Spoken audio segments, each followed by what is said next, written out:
Bon Dieu, moi qu'a béni. Jeudi, c'est un grand jour.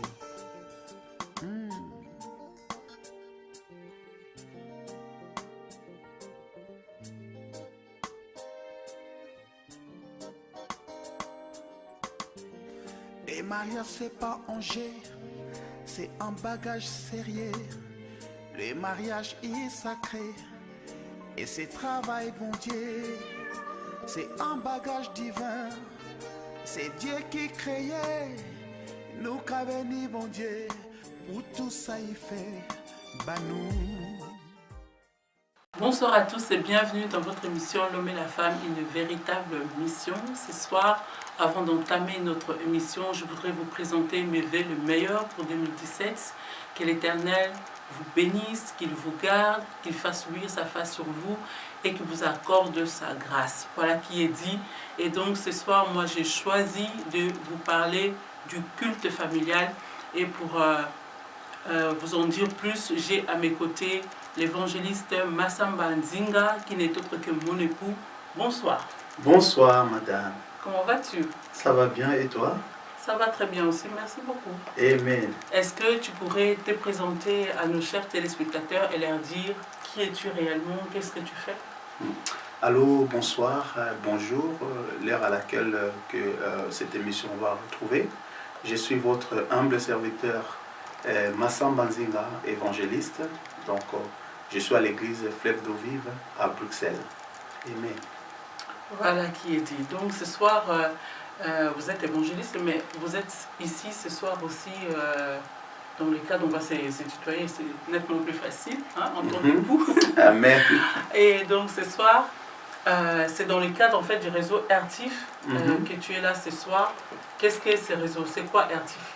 RTIF, c'est un réseau d'intercession et comment on dit, réseau de transformation et d'intercession pour les familles. Donc nous prions pour les familles, nous encourageons les familles d'avoir un culte familial à la maison. Et comment ça existe et qui a fondé ce réseau? Donc ce réseau a été fondé par le pasteur Iber Mihimi qui réside à Kinshasa. Et nous sommes représentants des RTIF ici en Europe. Hein. Donc, et les buts de ces réseaux, c'est d'installer le culte familial comme une base d'harmonie et de dialogue dans la famille. Donc on va prendre tout de suite un premier verset pour que ça puisse nous aider. Tu peux lire dans le livre des Actes 16, verset 31. Ça va nous aider, ça va nous aider à avancer, à savoir un peu de quoi nous sommes en train de parler. D'accord, voilà. Acte 16, verset 31, je lis pour nos téléspectateurs, pardon. Paul et Silas répondirent, crois au Seigneur Jésus et tu seras sauvé, toi et ta famille. Amen. Crois au Seigneur Jésus et tu seras sauvé, toi et ta famille. Donc le but de notre réseau, aider les couples à connaître et vivre le principe biblique lié au mariage. Donc soutenir les familles en difficulté par les prières, en réseau et échanger nos expériences. Donc c'est ça que nous faisons dans les réseaux RTIF. Et alors, tu as directement parlé donc, du but du réseau et tout ça, et tu as notamment cité les cultes familiales, qui est donc notre sujet de ce soir. Qu'est-ce que les cultes familiales? Dans les cultes familiales... Pour ne pas confondre avec les cultes du dimanche à l'église. Voilà. Et souvent, on confond le culte familial, donc l'église dans la maison et l'église des maisons. Le culte familial, c'est une église, mais dans la maison, là où il y a papa, maman et les enfants qui prient. Donc vous avez un moment de, comment on dit, des rencontres, de communion fraternelle. Et ça se passe peut-être le soir, vous choisissez un moment que vous pouvez vous mettre ensemble et prier, louer le Seigneur, chanter et lire la parole de Dieu. Donc je pense que c'est un moment convivial, un moment un moment où la famille se retrouve et où elle va profiter pour pouvoir non seulement prier ensemble, échanger des expériences ensemble, mais aussi discuter afin de connaître ce qui se passe dans la vie des uns et des autres au sein de la famille. Amen. Et donc ces moments, donc tu as dit que c'est un moment où on prie, on chante, mais si je peux ajouter quelque chose en plus, je dirais que c'est un moment où on peut aussi responsabiliser en fait les gens dans le cadre du culte familial, donner des rôles pour que tout le monde puisse s'y intéresser. Par exemple, si on a des petits-enfants qui ne savent pas encore lire, on peut leur dire de chanter, de choisir un chant qu'ils aiment bien, d'entonner un chant, comme ça, ils y participent. Pour les plus âgés, on peut faire à tour de rôle, par exemple, pour la lecture de la parole, des choses comme ça, pour essayer de responsabiliser et d'amener chaque membre de la famille à pouvoir participer à ces cultes. Moi, je pense que le culte familial, c'est très important. Les temps sont vraiment mauvais. Et nous voyons aujourd'hui, dans beaucoup de familles, les parents, parfois, ils ont commencé à l'église avec les enfants. Mais quand les enfants commencent à prendre de l'âge, et ces enfants-là, ils ne veulent plus aller à l'église, ou bien ils ne se retrouvent plus. Mais quand on réfléchit bien, on regarde un peu la cause, pourquoi les enfants ne veulent plus aller à l'église, parce qu'ils commencent à prendre de l'âge. Et on remarque, on constate que non, et souvent ces familles-là n'avaient pas l'habitude de prier ensemble. Et comme tu as dit tantôt, les enfants, lorsqu'ils sont encore tout petits, quand on les responsabilise, et ces enfants-là, lorsqu'ils vont grandir, ils vont grandir avec cette soif d'aimer la parole de Dieu, cette soif d'aller à l'église. Je me rappelle encore, je vois parfois nos enfants, quand c'est le jour de l'église, comme s'ils allaient à l'école. Ils se réveillent très tôt le matin, ils sont déjà prêts, et lorsqu'on va tous se réveiller, on va à l'église. Et avec le culte familial, je pense que on sera de bons chrétiens aussi. Parce que souvent, lorsqu'on ne prie pas à la maison, on n'a pas envie d'aller à l'église. Mais lorsque nous prions à la maison, lorsque nous avons ces moments de rencontres, ces moments de partage à la maison, et quand on va à l'église, c'est juste une continuité. Oui. Et puis quand on a les cultes familiales à la maison, ça permet aussi en fait de partager ensemble aussi ce qu'on a entendu à l'église. Parfois il y a des choses que soit le mari, soit la femme a compris, ou bien que les enfants n'ont pas bien compris, mais autour du culte familial, on peut échanger et voir, comprendre certaines choses, ou bien poser des questions sur des choses qu'on a compris ou bien qu'on n'a pas compris. Tout à l'heure, dans les avantages que tu as donnés dans le but en fait, du réseau Airtif, tu as dit que ça sert aussi en fait, à enseigner aux couples les valeurs, les principes, à enseigner aux couples les valeurs, les principes bibliques, mais aussi qu'ils apprennent à vivre ces valeurs bibliques. Oui. Donc, ce qui veut dire que quand le couple prie ensemble, donc ça leur permet de se retrouver aussi, de partager, d'être en meilleure communion avec eux-mêmes, d'abord évidemment avec le Seigneur, mais aussi avec Dieu. Et moi je pense qu'il y a beaucoup de couples oublient que lorsqu'on parle de mariage, on parle du meilleur et du pire. Le meilleur, c'est au moment où vous êtes bien, vous êtes content, il y a la joie, tout baigne, comme on dit. Tout va bien. Mais il y a des moments aussi compliqués, des moments de larmes, de douleurs, voilà, d'incompréhension. Et en ce moment, dans des moments des incompréhensions, il n'y a que le Seigneur qui peut vous aider, qui peut nous aider pour que l'harmonie puisse régner dans une famille. Alléluia. Amen. Et l'harmonie ne peut que régner lorsque vous priez ensemble. Et lorsque vous priez ensemble, et la grâce de Dieu sera sur votre couple, sur votre famille, même pour les enfants. Les enfants qui ont l'habitude de voir leurs parents prier ensemble. Et même ces enfants-là, lorsque vous ne serez pas là, ils vont continuer à garder ces habitudes.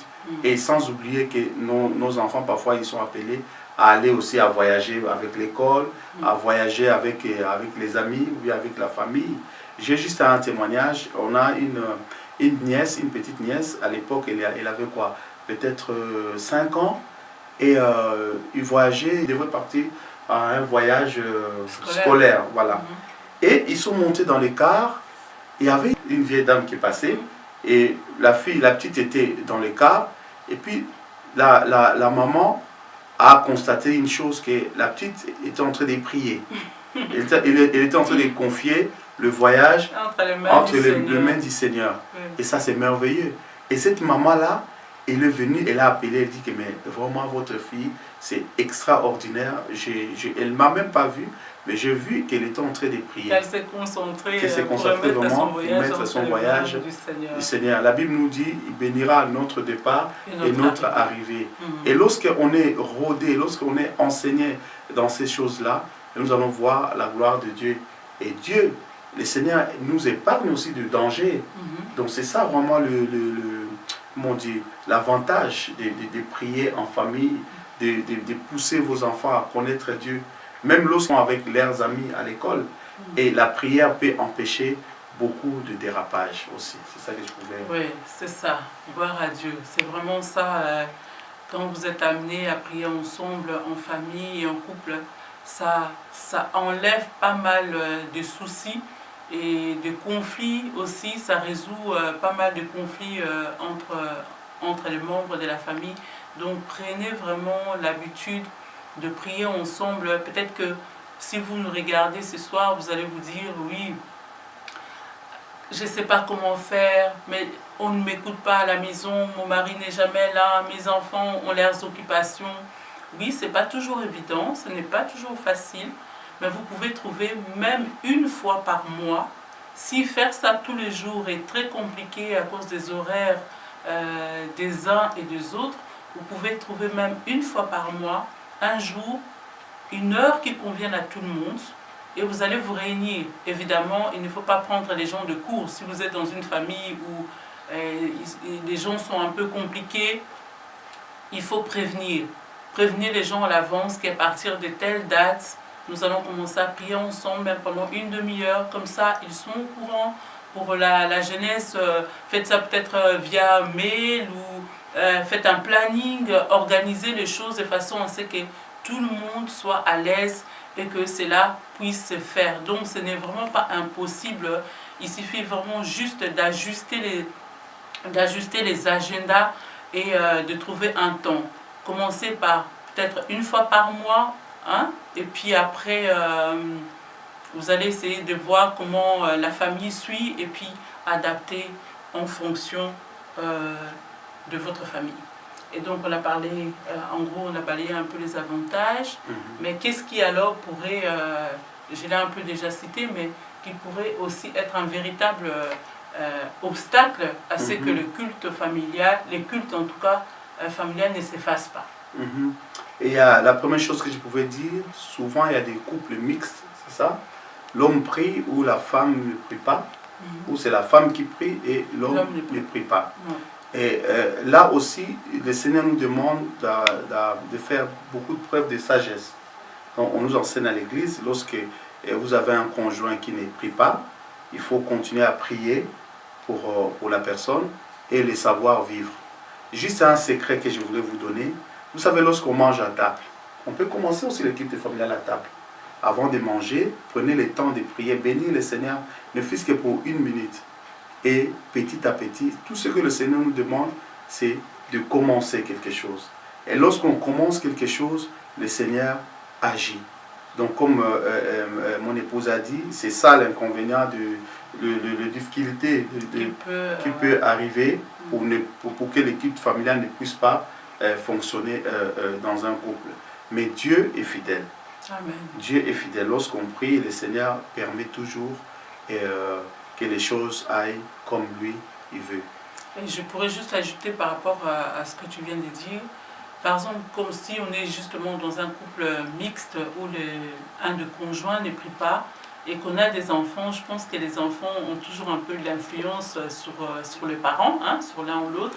On pourrait justement, comme mon époux a dit, profiter du temps de repas, prier, commencer à prier pendant qu'on mange. Si vous n'aviez pas l'habitude de le faire parce que votre époux ou bien votre épouse ne prie pas alors que c'est un problème, eh ben, priez que votre enfant le fasse et au travers de ces de ces petits moments d'échange, ça peut petit à petit, en fait, l'habitude va s'installer et le conjoint qui ne prie pas pourrait être embarqué dans cette tradition que vous allez installer dans votre foyer.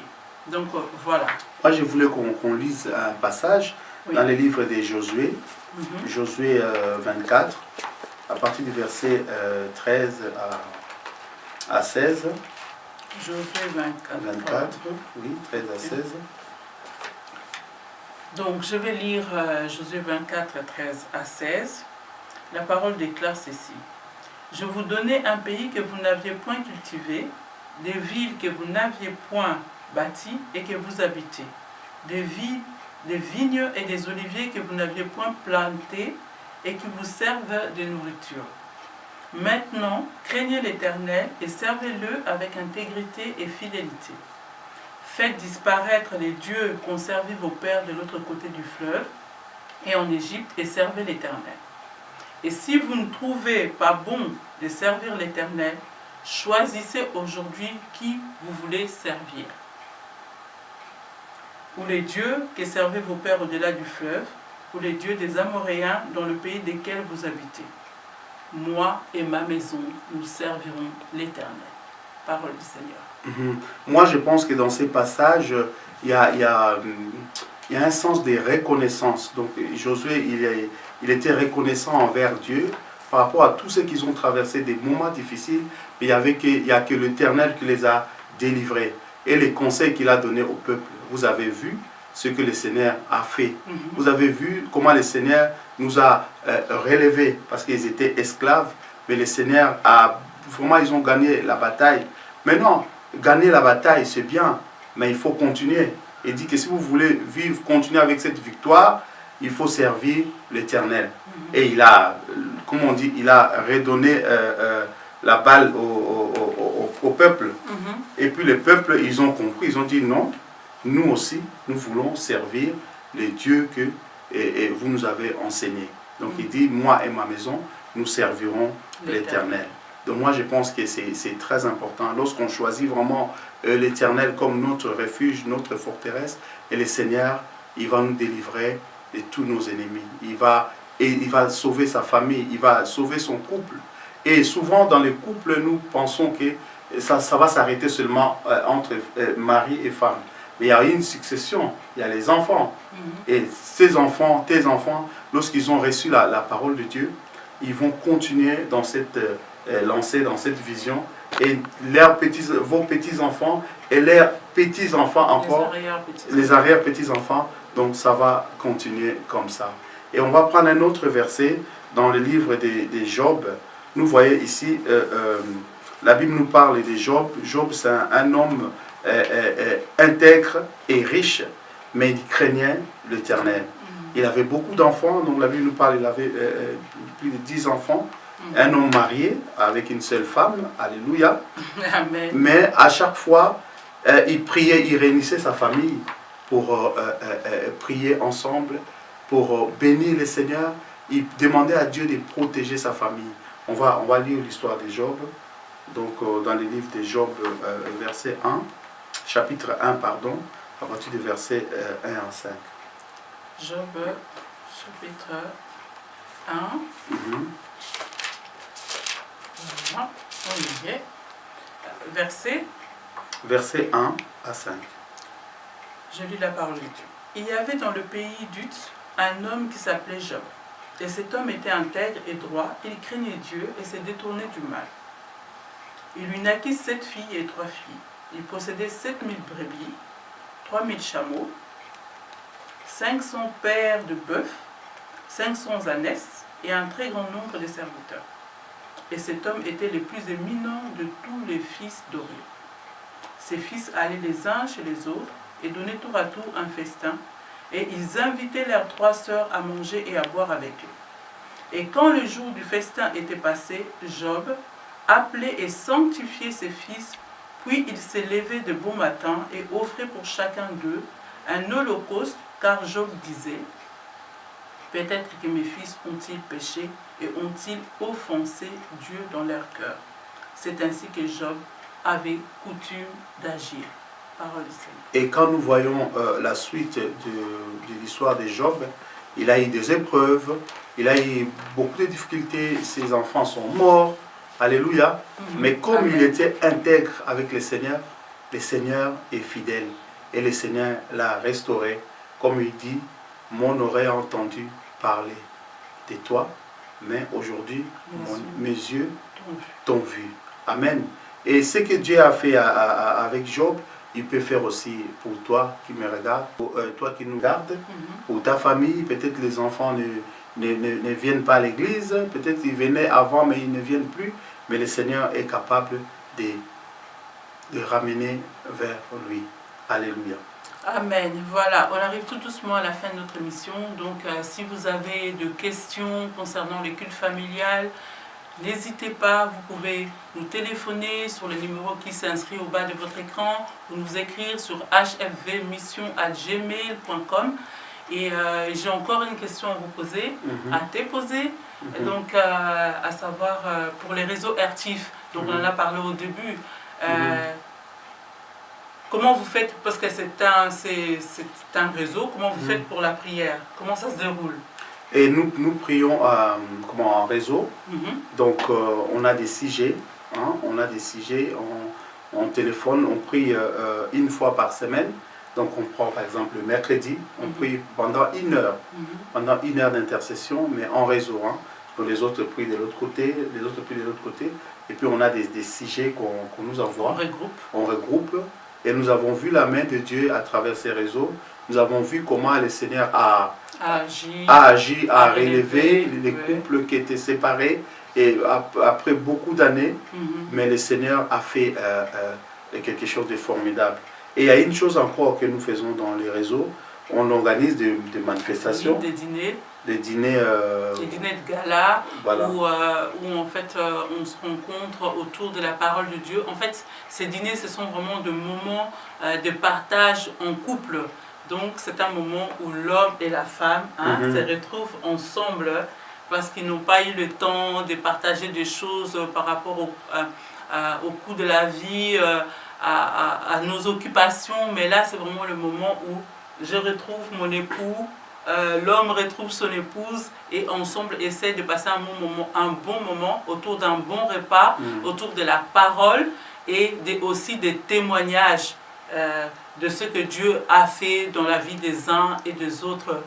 Donc nous vous invitons vraiment à notre prochaine rencontre qui aura lieu à Bruxelles le 3 juin 2017. Vous aurez sur Espoir TV les invitations et les coordonnées, en tout cas les coordonnées pratiques de cette journée du 3 juin. Mais nous vous convions d'ores et déjà à cet événement du 3 juin où nous aurons plusieurs orateurs. Ça se passera sous forme d'un séminaire toute la journée et on va clôturer par un dîner. Donc c'est également une des activités du réseau RTIF. Et nous voyageons beaucoup. Moi et mon épouse, on est les meilleurs voyageurs. On a fait le Canada, on fait la France, l'Afrique, un peu partout. Et lorsque vous vous retrouvez à deux, ça fait quelque chose. Ça renforce les liens. Ça renforce le lien et ça permet aussi de prier ensemble. Là, on a parlé de la famille, papa et maman et les enfants qui prient ensemble. Mais comment on dit, entre vous aussi. Oui, il faut surtout. Il faut avoir un moment de prière ensemble. Lorsque vous priez ensemble, c'est à ce moment-là que vous allez être encore soudés. Et souvent, il y a beaucoup de couples qui ne prient pas ensemble. L'autre prie de son côté, l'autre prie là-bas. Manger ensemble, c'est important, c'est très important. Et tout ce que vous faites, c'est ça qui va toucher vos enfants. Les enfants, lorsqu'ils voient comment... Les parents sont unis. Voilà, les parents sont unis. Et ils vont répéter, en fait, reproduire simplement en fait, ce qu'ils vivent dans leur maison plus tard quand ils seront eux-mêmes en âge de se marier. Donc ils vont reproduire ce qu'ils vivent à la maison. Donc c'est vraiment important pour nous parents de transmettre les bonnes valeurs à nos enfants, de s'aimer de façon à ce que si demain nous ne sommes pas là, qu'ils continuent à aimer Dieu, à respecter le Seigneur, vraiment à vivre en harmonie avec la parole de Dieu. Amen. Alléluia. Voilà, donc merci évangéliste Massamba. Amen, merci beaucoup. Merci chérie d'être venue ce soir nous partager en tout cas ce qu'on fait dans le réseau Ertif. Et nous vous encourageons vraiment à prier, à prendre le temps de prier. Tout chrétien est avant tout un intercesseur.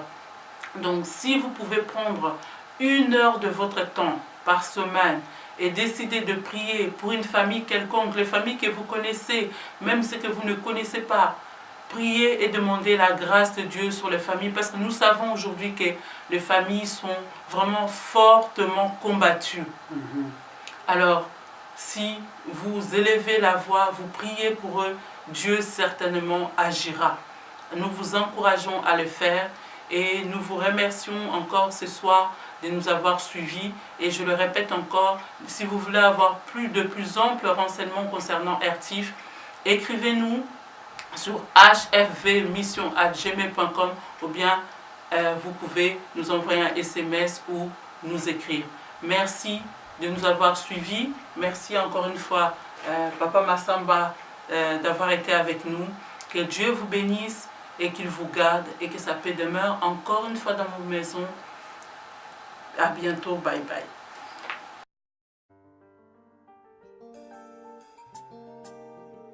Bon Dieu, moi qu'a béni. Jeudi, c'est un grand jour.